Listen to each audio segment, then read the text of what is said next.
How you doing, YouTube? Matt Massa Beer Reviews, back with yet another review. A little bit of side-by-side stuff. I don't know if this is necessarily meant to be done side-by-side, but this guy's going to be doing it side-by-side. And this is a little bit of Ferndale Brewing Company.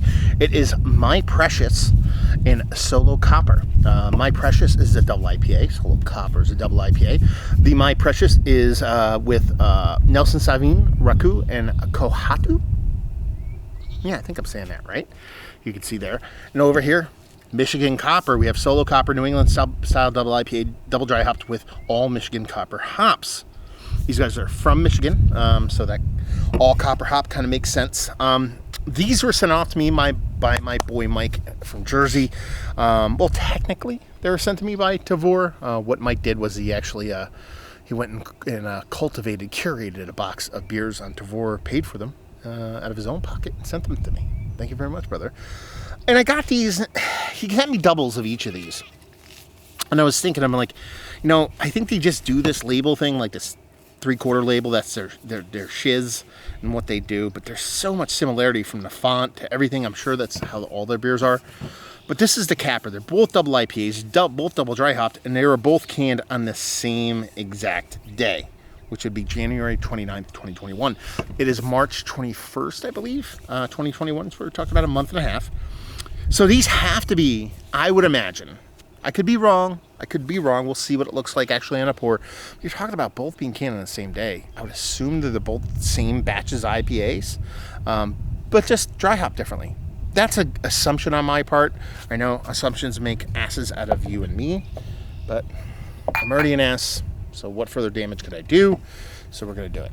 So we're going to do this one over here. We're going to do the boutique hopped over here. We're going to do the copper hop over here. Let's give it a pour, see what we got. They look really the same. Okay, get them about even. I'll leave that over here just so hopefully you guys can see that on the camera. I would assume you can. Hopefully, I know you can see that one. Yeah, I mean, beer-wise, that looks infinitely more hazy. To me, more oat driven, more just milky, creamy kind of hazy. So these might not be the same beers. Let's switch them around. I'll remember that I switched them around. Okay, no, this is definitely a bit more milky. This one's slightly more clear, so maybe we're dealing with a different kind of grain bill on these, I would assume. I'm going to let you in on a little secret. I thought that the New Zealand style hopped one was going to look more like this. And the Michigan Copper beers, more often than not when I've had them, have skewed a little bit darker. Not that this is rich, dark kind of orange in color, but it definitely has that kind of little bit darker color to it. So yeah, I'm kind of liking this. Let's see what the nose has on this one.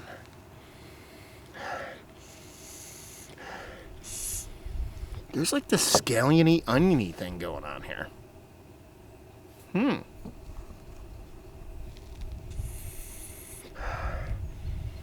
Yeah. Okay. There's like a big scalliony, oniony thing.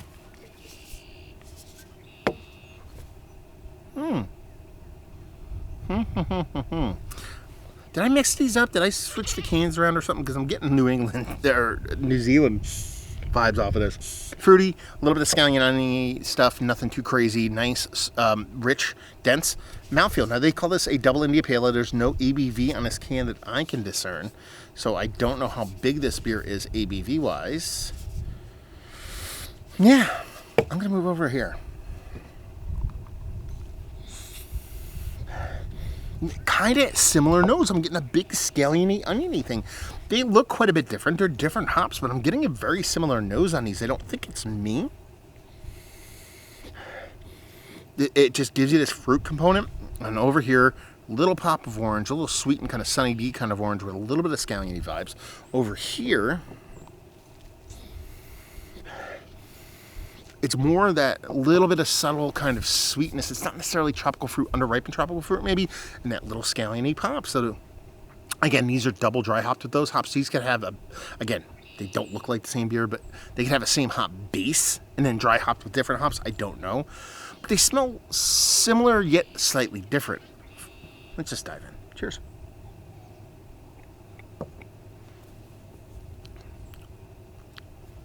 I mean, that is a really ranky-danky, oniony, scalliony, weedy, sweet, fruity, hazy. Really tasty stuff, actually.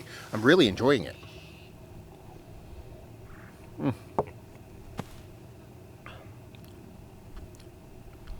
Yeah, I've had Michigan copper hops several times in my life. I have never had them shown this fruity and this bright green, kind of weedy, minty scalliony. I've never had them shown that way before.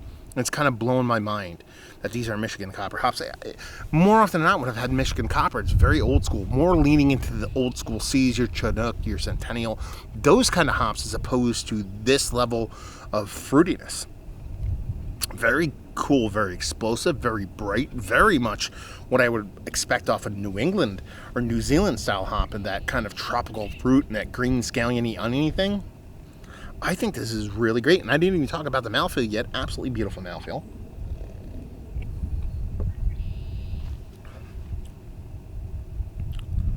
Yeah, that's delicious.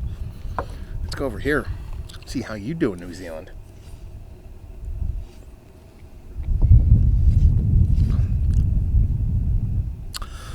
Yeah, man, they are very similar in taste. I'm blown away by the similarity here.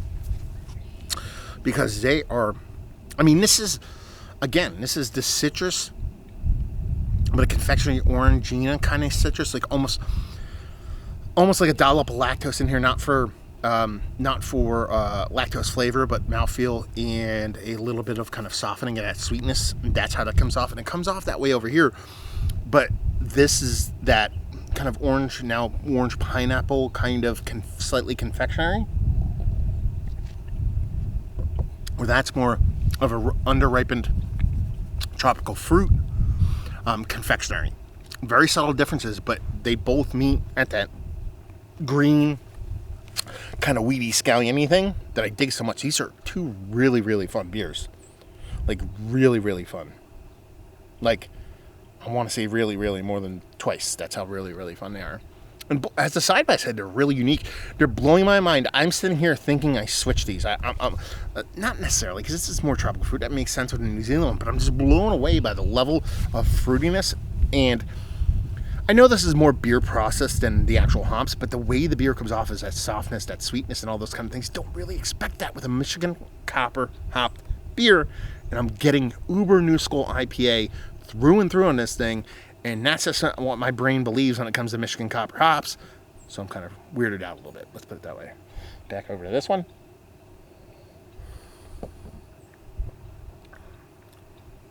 Yeah. That's so fun.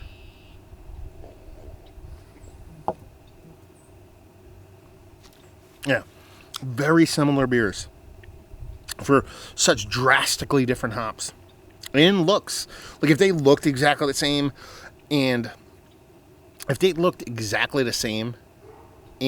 I got this kind of level of impact change on them, I would say it's more of like the base beer being super similar and then the dry hopping adding subtle variants to it. But with how different they look, it has to be the hops at play here. And for the hops to be this unique, this different, this, like, you know, at their core, what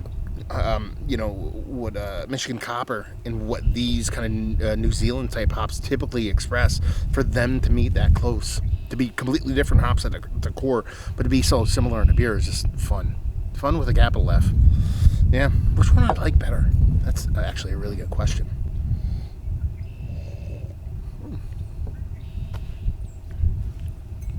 I think it's a tie.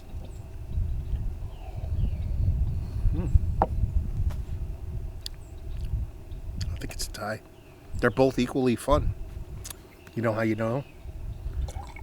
The old Cuvée. Yeah, buddy. Let's do it to it. And they're so similar, I don't think I'm going to detect much difference.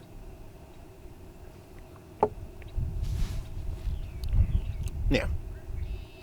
Now I can't. It's like the same beer, basically.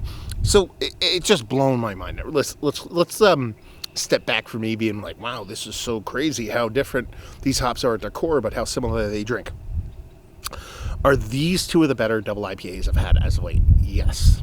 I mean, from the mouthfeel, all the way to the way the hops express themselves, plus the fact that both of them give me that green, kind of slightly oniony, scalliony thing, that's the key to my heart. Now, I will say this. If these don't have lactose in them, I'd be very, very, very surprised. And I know, if I don't want to assume anything when it comes to breweries and stuff like that. But I don't want to assume, but I'm going to. If I contact the brewery, it'd be like, no lactose.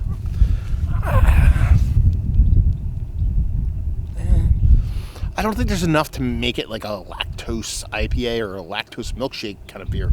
But to get this level of softness on the sweet end of things and mouthfeel, I don't think you can do it just strictly from water chemistry. Dosing lactose in the water is technically chemistry, so I guess you could.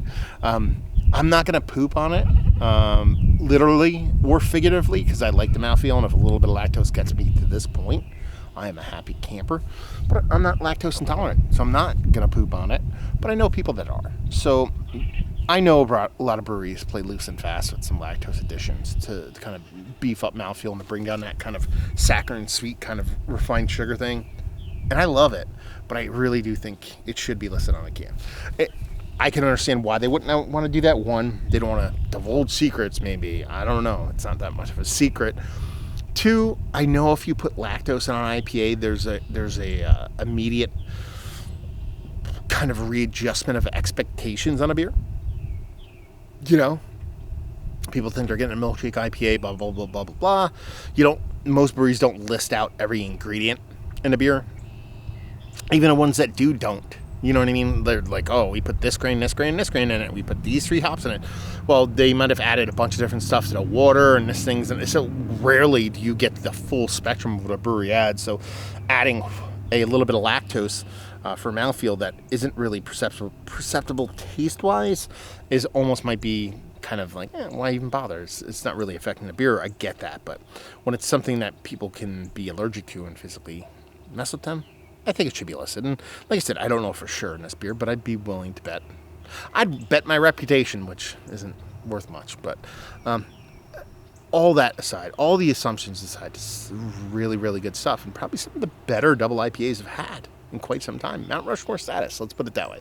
Some of the better stuff I've had as of late, and it's up there. If it's not in, it's very close to Mount Rushmore status. Just a mouthfeel alone wants to get it there. Value and availability on these suckers, no idea. Again, let me know what you pay for these, Mike. And if anybody out there in the Michigan universe gets these not from Devore, let me know what you spent, because I want to know how much these are so I can get a little bit of science in my brain and leave you with, if you like what you like these beers, if you like really well done new school New England style IPAs that have a little bit of onion scallion thing going on, and while similar, a little different enough to be fun with, and you like doing side-by-sides. Because it's a really fun side-by-side because of how tight they are, how similar they are beer-wise. So if you like doing that, you'll like these.